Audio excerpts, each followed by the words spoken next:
Hi. Can I help you? I'm Rebecca. Oh. Wow. I wasn't expecting to ever see you again.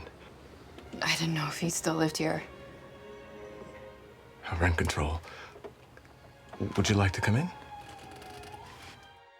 In 109, there's this big moment where Rebecca goes and finds William for basically the second time in the show.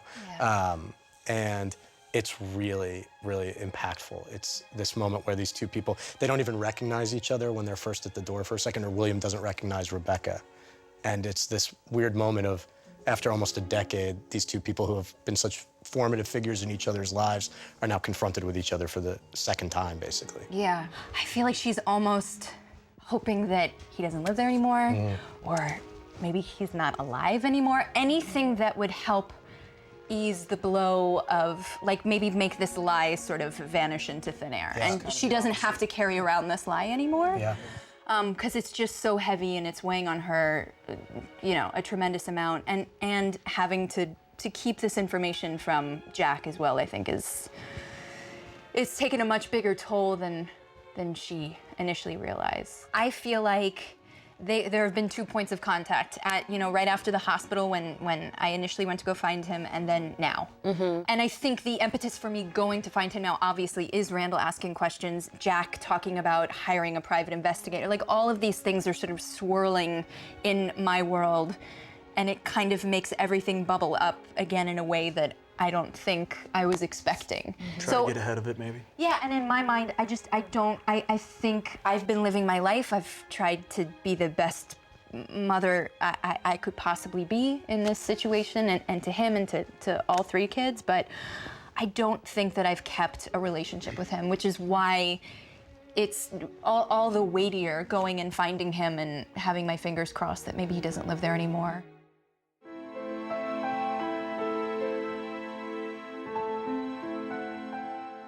Jack, your back was built to carry your son through life. Are you willing to hold him up no matter what comes his way? Yes. Show him. Good. Now keep going. Are you willing to raise this young boy into a strong man? Yes. Are you willing to push him to be the best man in the world he can be? Yes. He has a great scene earlier where he speaks with Yvette. Yvette comes to the house, and she says he needs positive male role models from the African-American community. And I think Jack and Rebecca are like, all right, well, how do we do that? How do we give that to him?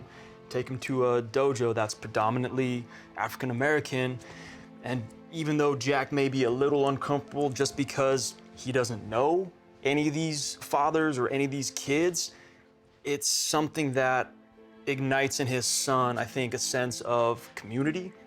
And I think everything that was discussed at the dojo was, again, reaffirming a sense of community.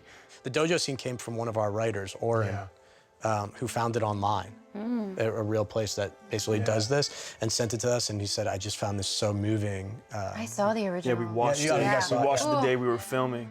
You just see this little boy whose father can't be there, and the sensei is like, I'm gonna be your father then today, and like, you gotta know that he loves you, and even he was getting choked up, and then he puts the boy on his back, then his adopted grandfather's back, and like all these people, and you just see these guys just pushing out these push-ups, as many as they can do until they just go to collapse. Young men too, that you're like, wow, it's so impressive. Yeah, beautiful, beautiful.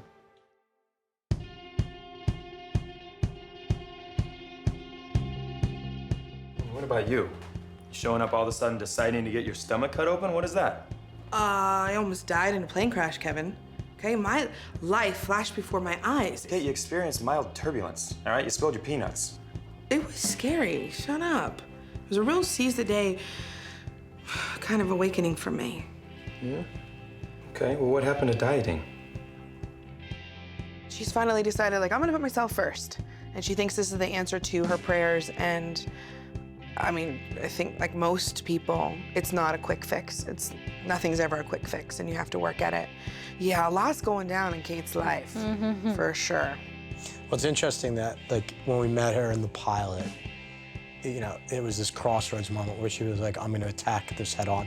And it's coincided with a moment where something else has come into her life, in Toby, that doesn't necessarily work in concert with the thing she wanted to attack vigorously and kind of at once. So, not that they're at war with one another, but she's in an extreme zone right now. She wants to attack something head on, and she's, in her mind, in the previous episode, and she's now acting on it, is she's kind of made that choice. Right. Yeah. What's the root of the issue? It's like, till she loves herself, it doesn't matter what he does for her. Yeah. Doesn't matter how many red carpets he can pull out for her. It's never gonna be enough.